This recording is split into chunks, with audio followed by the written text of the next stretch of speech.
فالمفسر رحمه الله تعالى ادام النفع بعلومه وعلومكم في الدارين آمين إلى أن قال يخبر تعالى عن تصرفه في عباده۔ اللہ پاک خبر دیتے ہیں کہ اللہ تبارک و تعالیٰ کا تصرف کے بندوں میں ہے، وہ جو چاہیں۔ وَأَنَّهُ هُوَ الَّذِي أَنشَأَهُم مِّنَ الْعَدَمِ ثُمَّ بَعْدَ ذَلِكَ رَفَّعَهُم، وہی ذات ہے کہ جس نے اس کو عدم سے وجود میں لائے پیدا فرمایا، پھر ان کو وفات دیں گے۔ وَمِنْهُم مَّن يَتْرُكُهُ حَتَّىٰ يُدْرِكَهُ الْحَلَمَ، پھر ان کو اللہ بعض لوگوں کو اللہ تبارک و تعالیٰ اتنی عمر دیتے ہیں کہ وہ بڑھاپے کو پہنچ جاتے ہیں۔ وَوَضُّوا فِي الْخِلْقَةِ، پھر ان کے اعضاء بھی ہر چیزیں کمزور ہو جاتی ہیں۔ کما قال تبارک و تعالیٰ اللہ الذی خلقکم من ضعف ثم جعل من بعد ضعف قوة وقد روى عن علی رضی اللہ عنہ افضل العمر 75 سنة۔ حضرت علی رضی اللہ تعالیٰ فرماتے ہیں کہ قرآن میں جس نے افضل العمر کا جو لفظ ہے، اس کا معنی ہے کہ 75 سال جب عمر ہو جائے۔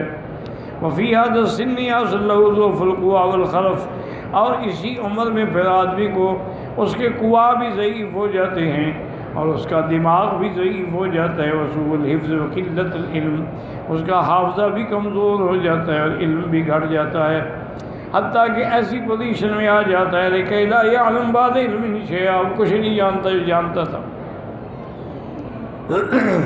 ای بعد ما کان عالما اصبح لا یدری شیئا من الفند والخرف، پہلے چونکہ اتنا عالم تھا، معلومات تھے، علم تھا، لیکن اب اس پوزیشن میں ہے کہ بالکل اس کے اعضاء سارے جواب دے چکے ہیں اور کوئی چیز بھی سمجھ نہیں آتی اس کو۔ ولہذا روى البخاری رحمہ اللہ عند تفسیر هذه الآیہ حدثنا موسیٰ بن اسماعیل قال حدثنا موسیٰ ابو عبد اللہ الاعور عن شعیب بن انس رضی اللہ عنہ عن انس بن مالک رضی اللہ عنہ كان يدعو اعوذ بك من البخل والكسل والحرم وارذل العمر وعذاب القبر وفتنة الدجال وفتنة المحيا والممات۔ حضرت انس بن مالک رضی اللہ تعالیٰ سے روایت فرماتے ہیں کہ سرکار دو عالم ہمیشہ یہ تعوذ پڑھا کرتے تھے کہ اعوذ بک من البخل، یا اللہ میں بخل سے بچا۔ کسل کہتے ہیں کہ آدمیوں بالکل کام مر کے جیسے اٹھتے ہیں منافق نماز کے لیے۔ ولا حرم، مانا بالکل بڑھاپا آخر میں۔ ارذل العمر وعذاب القبر، اللہ عذاب قبر سے بھی بچا۔ وفتنة الدجال، دجال کے فتنے سے بھی بچا۔ وفتنة المحیا والممات، زندگی میں جتنے فتنے ہیں یا موت کے وقت یا موت کے بعد ہر فتنے سے محفوظ فرما۔ یاد رکھیں کہ میرے آقا جو یہ دعائیں پڑھتے تھے نا اپنی امت کو تعلیم دینے کے لیے، ورنہ حضور کو کیا ڈر ہے؟ نہ تو آپ کو نعوذ باللہ عذاب قبر کا ڈر ہے، نہ آپ کو فتنہ دجال کا ڈر ہے۔ اللہ پاک نے آپ کو معصوم بنایا۔ اللہ تبارک و تعالی نے تو آپ پر اتنی عنایت فرما دی کہ ارشاد فرمایا لیغفر لک اللہ ما تقدم من ذنبک وما تاخر، نبوت سے پہلے یا نبوت کے بعد اگر آپ کی کوئی غلطی بھی ہے تو ہم نے معاف کر دی، یعنی غلطی کرنے سے معافی پہلے مل گئی ہے، لیکن یہ امت کو سکھانے کے لیے تھا کہ امت یہ دعائیں مانگے کہ جب اللہ کا نبی بھی ان چیزوں سے پناہ مانگ رہے ہیں تو آپ کو تو ہر وقت پناہ مانگنی چاہیے، عذاب قبر سے بھی، فتنہ دجال سے بھی۔ اصل دجال جو ہے نا، یاد رکھو وہ تو ایک ہے، وہ تو علامات قیامت میں سے ہے کہ دجال ظاہر ہوگا اور پوری دنیا میں گھوم جائے گا، کوئی جگہ نہیں جہاں وہ نہ جائے۔ صرف اللہ تعالیٰ نے حرمین شریفین مکہ اور مدینے کو اس سے محفوظ رکھا۔ حضور نے فرمایا علی انقابها الملائکہ، دجال آنے کی کوشش کرے گا لیکن سرحد پہ فرشتوں کا پہرا ہوگا، وہ مار مار کے بھگا دیں گے اس ظالم کو، لیکن وہ فتنہ اتنا بڑا ہوگا نا، نعوذ باللہ کہ خشک دریا کو کہے گا چلو، اسی وقت دریا بہہ جائے گا۔ زمین سے کہے گا خزانے نکالو، زمین سے خزانے نکل آئیں گے۔ تو اس طرح ایک ایسا فتنہ ہوگا کہ اس کے فتنے سے ما سوا اللہ تعالیٰ کی ذات کے تحفظ بچانے کے کوئی نہیں بچا سکتا۔ حضور نے علامات بیان فرمائی ہیں کہ وہ اعور ہوگا، ایک آنکھ جو ہے نا اس کی وہ یعنی کانا ہوگا، اور ایک آنکھ ایسے اپھڑی ہوئی ہوگی جیسے چھوٹے سیب کا دانہ ہوتا، اس کی یہ علامات بھی ہیں۔ اور وہ دجال جو ہے نا یاد رکھو یہودیوں سے ہوگا، وہ یہودیوں کا امام بھی وہی دجال ہوگا، اور اللہ تبارک و تعالیٰ پھر اس کے لیے حضرت عیسیٰ ابن مریم کو اتاریں گے۔ حضرت عیسیٰ ابن مریم جو آسمانوں پہ بیٹھے ہیں، اللہ ان کو اتاریں گے، اور وہ دمشق میں ایک مسجد ہے اپنا، اس مسجد کے شرقی مینارے کے اوپر آ کے حضرت عیسیٰ علیہ السلام اتریں گے۔ لَيَنزِلَنَّ عِيسَىٰ ابْنِ مَرْيَمَ عَلَىٰ مِنَارَةِ بَيْضَاءَ شرقیہ دمشق۔ حضور نے فرمایا کہ وہ اس مینارے پہ اتریں گے، اور فرمایا میں دیکھ رہا ہوں ایسے اتریں گے کہ جیسے دو فرشتوں کے کندھوں پہ ہاتھ رکھے ہوئے ہیں، اور حضرت عیسیٰ علیہ السلام کے بالوں سے پانی بھی ٹپک رہا ہے، گویا ابھی ابھی جنت سے غسل فرما کے آ رہے ہیں۔ یعنی حضور نے وہ منظر بیان فرمایا۔ کیوں؟ عیسیٰ ابن مریم تو رسول ہیں، کلمۃ اللہ ہیں، روح اللہ ہیں، لیکن وہ نئے نبی نہیں ہیں، وہ پہلے نبوت ان کی گزر چکی ہے۔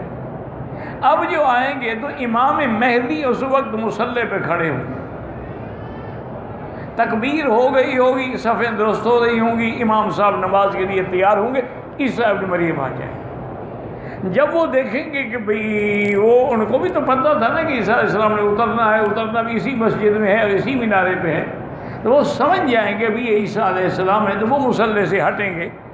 تو حضرت عیسیٰ علیہ السلام فرمائیں گے اللہ رسل کا کھڑے رہو، تم نماز پڑھاؤ، میں پہلی نماز تمہارے پیچھے پڑھوں گا تاکہ دنیا کو پتہ چل جائے کہ میں حضور کا امتی بن کے آیا ہوں، اب میں نبی بن کے نہیں آیا، اب میں حضور کا امتی ہوں۔ اب آپ اندازہ کریں، اسی سے ایک مسئلہ بھی سمجھ لیں، اگر اللہ کرے شاید آپ کے دماغ میں آ جائے کہ جب نبی اور رسول آ جائے تو پھر کوئی مصلی پہ کھڑا نہیں ہو سکتا، ہاں اگر وہ خود حکم دے کہ بھی تم پڑھاؤ۔ ہمارے ہاں تو ماشاء اللہ جناب حضور بھی آ جاتے ہیں مصلی پہ، مولوی کھڑے ہیں۔ میلاد کے جلوسوں میں حضور کو بھی بلا لیتے ہیں، لیکن مصلی پہ ہمارا مولوی بیٹھا ہوا ہے۔ انا للہ و انا الیہ راجعون۔ اللہ کے بندے اگر خاتم الانبیاء آ جائیں تو وہ تو آدم سے لے کر عیسیٰ تک کوئی مصلی پہ کھڑا نہیں ہو سکتا۔ معراج کی رات مصلی پہ کون کھڑے ہوئے ہیں؟ سرکار دو جہاں کھڑے ہوئے ہیں، تمہارے بعد آگے مولویوں کے پیچھے نماز پڑھتے ہیں۔ انا للہ و انا الیہ راجعون۔ بس اللہ ہدایت دے۔ بعض اوقات آدمی الحب یعمی ویصم، اس لیے کہتے ہیں کہ محبت آدمی کو اندھا بھی اور بہرا بھی کر دیتی ہے۔ محبت میں آگے غلب میں آگے نبی کو خدا بنا دیتی ہیں اور خدا کو چھٹی پہ بھیج دیتی ہیں۔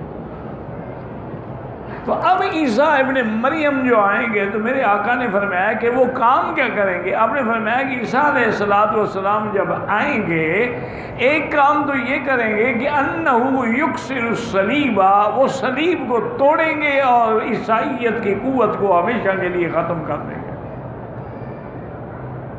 اور فرمایا کہ وَيَقْتُلُ الدَّجَّالَ، اور عیسیٰ ابن مریم دجال کو بھی قتل کریں گے۔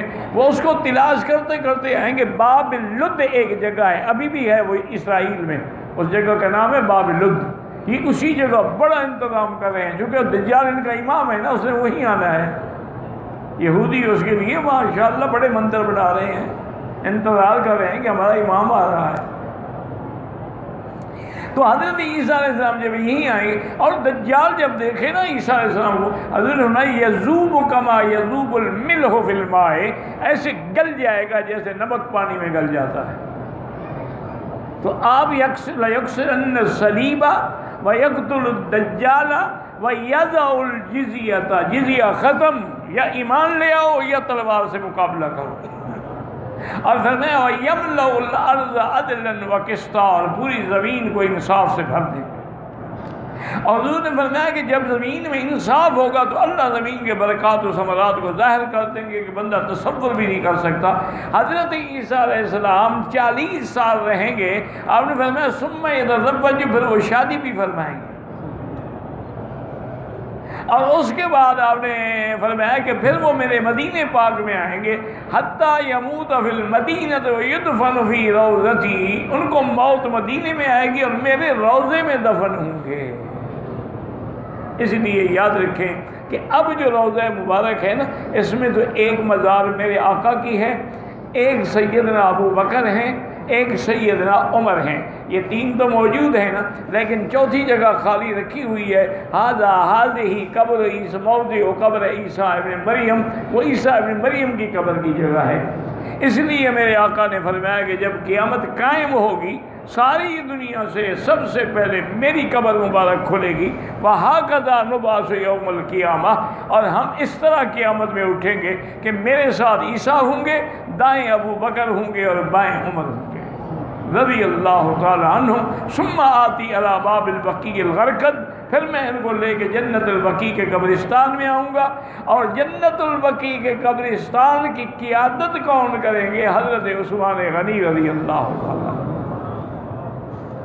اور آپ نے فرمایا کہ ثم انتظر اہل مکہ، پھر میں مکے والوں کی انتظار کروں گا کہ مکے والے بھی تو چل پڑے ہیں نا قبروں سے اٹھ کے، تو جب وہ مدینے میں آ جائیں گے، یعنی اس وقت بھی مکے والے مدینہ جائیں گے۔ شان دیکھیں نا جی، یہ نہیں کہ حضور مکے آ جائیں، نہیں، مدینہ مکے والے مدینہ منورہ جائیں گے۔ فرمایا اذہم علی یمینی واہل المدینۃ علی شمالی، میں مکے والوں کو اپنے دائیں ہاتھ پہ رکھوں گا، مدینے والوں کو بائیں ہاتھ پہ، ثم اسوقہم الی المحشر، پھر ان کو لے کے میں میدان شام، میدان حشر کی طرف چلوں گا۔ تو صحابہ نے پوچھا یا رسول اللہ، آپ مکے والوں کو داہنے ہاتھ میں رکھیں گے؟ فرمایا ہاں، وہ تو مہمان ہوں گے نا میرے، وہ تو مہمان، سال تو میرے گھر والے ہیں مدینے والے، تو جب آدمی مہمان آتا ہے تو اس کی عزت کریم زیادہ کرتا ہے۔ تو اس لیے ہمیشہ یاد رکھیں یہ تو ہے دجال اکبر، لیکن اور بھی دنیا میں دجاجلہ ہیں، یاد رکھو۔ اب دنیا میں کئی دجال ہیں، جیسے قادیانی پیدا ہوا، مسیلمہ الکذاب پیدا ہوا، اسود عنسی پیدا ہوا، اور اسی طرح کتنے دجال ہیں۔ بعض نے حدیث کا انکار کیا، بعض نے قرآن کا انکار کیا، بعض نے صحابہ کا انکار کیا، بعض نے اہل بیت کا انکار کیا، بعض نے دین اسلام کا انکار کیا۔ تو یہ سب ایک قسم کے دجال ہیں جو لوگوں کو گمراہ کر رہے ہیں۔ اس لیے ان دجالوں سے بھی بچنا ضروری ہے، اور ان سے بچ تب ہم سکتے ہیں جب اللہ کی مدد شامل ہو۔ اور نہ بڑے بڑے لوگ بھٹک گئے، بڑے بڑے لوگ، کیونکہ یہ جتنے دجال ہیں نا، ان کے ان کا جو اثر ہوتا ہے نا علوم سفلیہ کا، وہ بڑا تیز۔ ایک اچھے آدمی تھے، بڑے اچھے بزرگ تھے اور بڑے عابد زاہد تھے، ان کو پتہ لگا کہ فلاں بستی کے اندر ایک آدمی ہے، اور وہ ایسے نظر ڈال کے تاثر دیتے ہیں کہ فوراً آدمی بدل جاتا ہے، اور ہے بھی وہ کافر۔ تو حضرت حیران ہو گیا، انہوں نے کہا عجیب بات ہے، ہم ساری زندگی عبادت کرتے رہے، اللہ سے مانگتے رہے، قرآن پڑھتے رہے، ایسا اثر ڈالے گا کہ نعوذ باللہ ہم دین چھوڑ دیں گے؟ میں جا کے دیکھتا ہوں، مقابلہ کرتا ہوں۔ جب وہاں آئے نا جی، تو اس نے ایسا دیکھا، اس کے آنکھوں میں کوئی ایسا میکنزم تھا، مقناطیس تھا، ہپناٹائز کرتا تھا، فوراً حضرت بھی اس کے اثر میں آ گئے۔ اس نے کہا کہ دیکھو بات سنو، تمہیں اب مقام تب مل سکتا ہے، ایک تو خنزیر ہے میرے، وہ چرایا کرو، ایک گلے میں زنار پہن لو، ایک چوٹی رکھ لو، اور ایک کلمے کا انکار کر دو۔ اور حضرت نے سب کچھ کر دیا، ایمان ہی ختم، وہ عبادت بھی گئی۔ یہ نہ سمجھا کرو کہ ہم تو مولوی ہیں اور عالم ہیں اور ہم تو جناب بڑے عابد ہیں، اب تو ہم نے 10 عمرے کیے ہیں اور 20 حج کے، بھٹکتے ہوئے 1 سیکنڈ بھی نہیں لگتا، ایک منٹ بھی نہیں لگتا، آدمی کی ساری عبادت ختم ہو جاتی ہے۔ دیکھیں نا جیسے بنا عمارت بنانی ہو نا، سال ہر سال لگ جاتے ہیں، توڑنی ہو تو ایک بلڈوزر دھکا دیتا ہے، ٹوٹ جاتی ہے۔ تو آدمی کو نیک بننے میں تو محنت کرنی پڑتی ہے نا، برباد ہونے میں تو کوئی محنت نہیں ہے۔ تو کسی اور اللہ والے کو ان کے بارے میں پتہ چلا کہ فلاں شخص جو تھے، عالم بھی تھے، عابد بھی تھے، وہ اس ظالم کے ہاتھ میں آ گئے، وہ اس کے بارے میں جانتے تھے۔ انہوں نے فوراً اپنے اوپر حصار کیا۔ حصار کرنے کے بعد اس ظالم کے پاس پہنچے، اس نے بڑی کوشش کی، بڑی نظریں دوڑائیں، لیکن وہ تو حصار کر چکے تھے، ان پر تو اثر ہو نہیں سکتا تھا۔ انہوں نے اس پر بھی حصار کیا، اس کو انگلی سے پکڑ کے لے آئے۔ جب وہ باہر نکلا نا، فوراً حیران ہو گیا، اس نے توبہ کی، غسل کیا، استغفار کیا، اور پھر اپنی اصلی حالت میں بدل گیا۔ تو اللہ والے پھر مدد کے لیے اللہ بھیج دیتے ہیں، اور وہ بھی اللہ کے قرآن کی مدد پکڑتے ہیں، حصار کر لیتے ہیں۔ آیت الکرسی آدمی 7 دفعہ پڑھ کے حصار کر لے نا، کوئی دنیا کا شیطان دجال اس میں اثر نہیں کر سکتا ہے۔ اس میں اعظم ہے اللہ کا، کون اس کا مقابلہ کر سکتا ہے؟ اللہ تبارک و تعالیٰ کی تو شان اتنی بڑی ہے نا جی، کہ ورنہ یاد رکھیں یہ بڑے بڑے جو ہندو ہیں، جوگی ہیں، یہ بدھ مت ہیں، ان کے اندر بھی بڑے نامراد کامل قسم کے لوگ ہیں جو مشقیں کر کے اس مقام کو پہنچے ہوئے ہیں۔ مشقت، یہ مشق ہے نا، محنت ہے، جو بھی محنت کرے، مسلمان کرے یا کافر کرے، یہ کوئی پیری فقیری بڑی بات نہیں ہے۔ بڑی بات ہے عبادت، استقامت الدین، کہ آدمی دین پہ مضبوط ہو، سنت پہ مضبوط ہو۔ باقی یہ شعبدے وعبدے دکھانا اور کراماتیں دکھانا اور کشف کر کے بتا دے، اچھا تم اس لیے میرے پاس، یہ تو معمولی بھی، یہ تو جوگی بھی بتا دیتے ہیں، یہ تو نجوم بھی ہاتھ دے کے بتا دیتے ہیں، اس میں کون سی ولایت ہے؟ یہ تو یہودی بھی بتا دیتے ہیں۔ ولایت کیا ہے؟ الاستقامت فوق الکرامت، کی استقامت الدین جو ہے یہ سب کرامتوں سے اونچی ہے۔ ایک اللہ والے کی خدمت میں ایک شخص گیا، 2 دن 3 دن رہا، اس کے بعد اجازت طلب کی۔ فرمایا بھائی کیسے آئے تھے اور کیوں جا رہے ہو؟ اور نے کہا حضرت آپ کا نام سنا تھا، مرید ہونے کے لیے آیا تھا، لیکن میں نے 3 دن ایک ایک بات پہ نظر رکھی ہے کہ ہمیں تو آپ کی کوئی کرامت نظر نہیں آئی، کوئی کرامت، کوئی کشف، کوئی بات۔ اور میں بھائی ان 3 دنوں میں آپ کو یہ نظر آیا ہے کہ ہمارا کوئی قدم سنت کے خلاف ہو؟ انہوں نے کہا یہ تو نہیں۔ ہونے کا بس ہماری کرامت یہی ہے کہ ہم نے اپنی زندگی کو سنت کے رکھا ہو۔ اس لیے ہمیشہ یاد رکھیں کہ قرآن و سنت کا دامن پکڑ کے رکھو، ورنہ کوئی بات نہیں ہے کہ شیطان آخری عمر میں، بڑھاپے میں، موت کے وقت بھی بھٹکا دے اور ساری زندگی کی بات ایک عورت جھلکی ڈالے اور کئی مولوی رل گئے، کئی پیر رلتے ہوئے ہم نے دیکھے، کئی مولوی طالب ہمارے اپنے پاس پڑھنے والے لوگ، بس کسی عورت کی نظر پڑی، وہ اس کے حسن میں ایسے پاگل ہوئے، علم بھی گیا، دین بھی گیا، نمازیں بھی گئیں، قرآن بھی گیا، ہر شے۔ انا للہ و انا الیہ راجعون۔ اس لیے ایسے تو نہیں نا اللہ نے حکم دیا ہے کہ اپنی آنکھیں نیچے رکھو، کیوں؟ وہ اللہ ہمیں اندھا بنانا چاہتے ہیں کہ ان پہ چہرے پہ نظر ہی نہ پڑے۔ سب سے بڑا فتنہ ہے عورت، ایاکم وفتنۃ النساء، حضور نے فرمایا خبردار عورت کے فتنے سے بچنا۔ اسی لیے بعض علماء نے لکھا ہے کہ ان کید کن عظیم، عورت کا فتنہ بہت بڑا مکر ہے، وہ تو شیطان کے مکر سے بھی بڑا ہے۔ قید الشیطان کان ضعیفا، شیطان کا مکر اللہ والوں کے آگے کمزور ہے، لیکن عورت کا مکر ان پر بھی چل جاتا ہے۔ جب کوئی بات اثر نہ کرے نا جی، یہ 2 فتنے ہمیشہ میں یاد رکھنا، ایک دولت اور ایک عورت۔ کتنے لوگ ہیں جو پیسوں کے لیے بک گئے اور قادیانی بن گئے؟ کتنے لوگ ہیں جو پیسے دے کے بک گئے، اپنے لوگوں کو مروانے کے لیے ان کے ایجنٹ بن گئے؟ اور کتنے لوگ ہیں جو کسی عورت کے فتنے میں آ گئے؟ اسی لیے اس وقت دونوں طاقتیں جو ہے وہ یہودیوں کے ہاتھ میں ہیں، دولت بھی ان کے ہاتھ میں ہے اور دنیا کی خوبصورت ترین لڑکیاں بھی ان کے ہاتھ میں۔ وہ جس کو گمراہ کرنا چاہتے ہیں کر دیتے ہیں۔ ہاں مگر جن کو اللہ بچا لے وہ الگ بات ہے، وہ بڑی ظالم کو. اس لیے اللہ پاک اللہ کے نبی یہ دعا مانگ، جب اللہ کا نبی دعا مانگے تو آپ کون ہیں؟ اعوذ بک من البخل والکسل والحرم وارذل العمر وعذاب القبر. اس سے ثابت ہوا کہ عذاب قبر حق ہے، اور جو عذاب قبر کا منکر ہے وہ اللہ کے نبی کے فرمان کا منکر ہے، قرآن کا منکر ہے. اس لیے ائمہ اربعہ چاروں امام کہتے ہیں عذاب القبر حق لا ينکرها الا ضال او مضل. عذاب قبر حق ہے، اس کا انکار وہی کرتا ہے جو گمراہ ہے. وقال زہیر بن ابی سلمى فی معلقته سئمت تکالیف الحیات ومن یعش 80 عاما لا بارک یسعم رأیت المنایا خبتا شوا من تصب تمتہ من تخطئ یعمر فیحرم.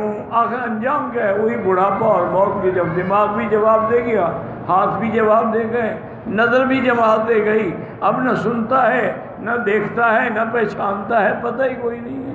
اور اس حالت میں بندہ پہنچ جاتا ہے، نہ اس کو پیشاب کا پتہ ہے نہ بول و براز کا پتہ ہے کہ وہ میں کپڑے کوئی ہے ہی نہیں. ان بوڑھوں کے ساتھ کون جائے گا؟ کون مدد کرے گا اللہ کے سوا؟